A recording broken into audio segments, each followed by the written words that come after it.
ఎలా ఉన్నారు అందరూ? ఈరోజు శివరాత్రి అని అమ్మని కలుద్దామని వచ్చాను ఇంటికి. మా మా అమ్మ ఏందో చేస్తూ ఉంది పొద్దున్నే. ఏమ్మా ఏందో చేస్తా ఉన్నావు? చింతకాయ తొక్కు దక్కుతున్నాను నాయన. ఎక్కడేమో చింతకాయలు కొనుక్కొచ్చిన బజార్లో కేజీ 50 రూపాయలు. అవునా? మంచి ముదురుకాయలు ఈ రోజుల్లో తొక్కు పెట్టుకుంటే బాగుంటది, సంవత్సరం రోజులు ఉంటది చింతకాయ తొక్కు. పచ్చడి తొక్కు పెట్టుకుంటే అప్పుడు పెద్దోళ్ళు చేసి పెట్టేది, మా పెద్దోళ్ళు. ఇప్పుడు మేము చేసుకుంటాం ఇప్పుడు. Okay okay.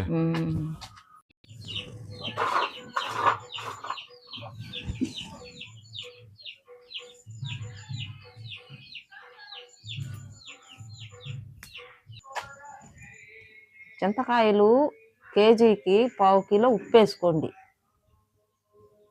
తర్వాత పసుపు వేయండి. కేజీకి మనకు కావాల్సిన కాడికి ఉప్పు వేసుకొని, వాళ్ళకి కొంచెం తక్కువైనా మళ్ళీ 4 రోజులు దాకా కలదుప్పుకుంటాం కాబట్టి మళ్ళీ ఉప్పు వేసుకొని చూసుకొని చాలకపోతే కొంచెం వేసుకోవచ్చు. కానీ ఉప్పు కరెక్ట్గా ఉండాలి, లేదనుకుంటే బూజు పట్టద్ది. సంవత్సరం రోజులు మాత్రం గ్యారెంటీగా ఉంటుంది చింతకాయ తొక్కు. అది జాడీలోకి ఎత్తి పెట్టుకోవాలా.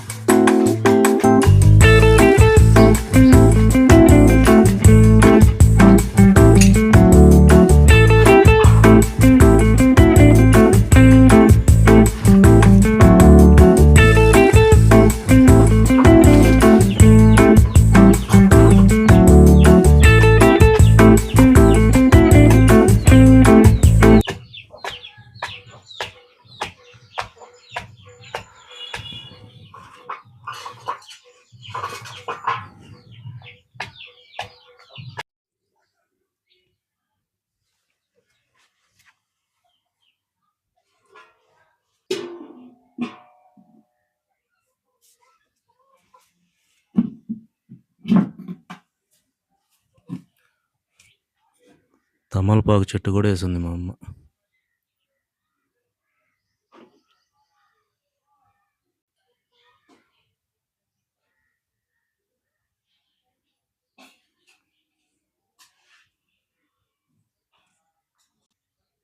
ఈ చెట్టు పేరేంటో చెప్పండి చూద్దాం. ఎప్పుడు వాడతారు?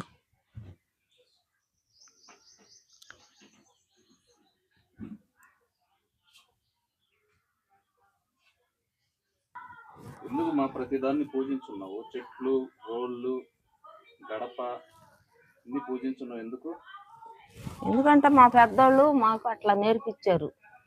దానికని నేనేందంటే ఈ రోజు వరకు కూడా ఆ పెద్దోళ్ళు చెప్పిన పద్ధతి పోకూడదని రోలుకి మన గడపలకి ఇంట్లో దేవుళ్ళకి పూజించుకుంటాం కదా, అప్పుడు ఇవన్నీ పూజించుకుంటా. నేను పూజించుకుంటే ఏదో మన పెద్దోళ్ళు చెప్పింది ఏంది, ఇంటికి ఆడపిల్ల లక్ష్మీదేవి అనే సమానం కాబట్టి అట్లా పెట్టుకుంటే మంచిదని వాళ్ళు పెద్దోళ్ళు చెప్పారు కాబట్టి నేను కూడా అట్లే చేస్తుండే ఈ రోజుకి.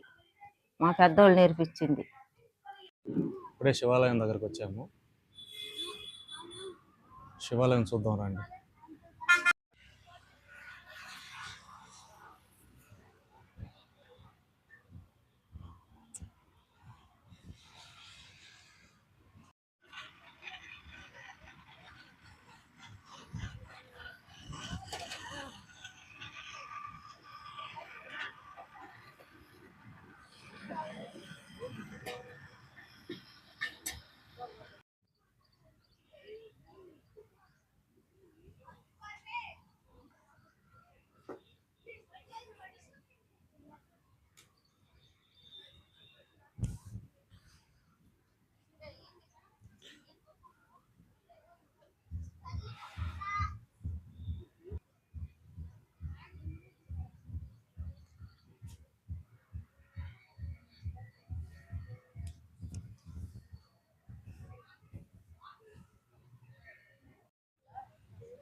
తాతయ్య ఒకటే వచ్చాడా?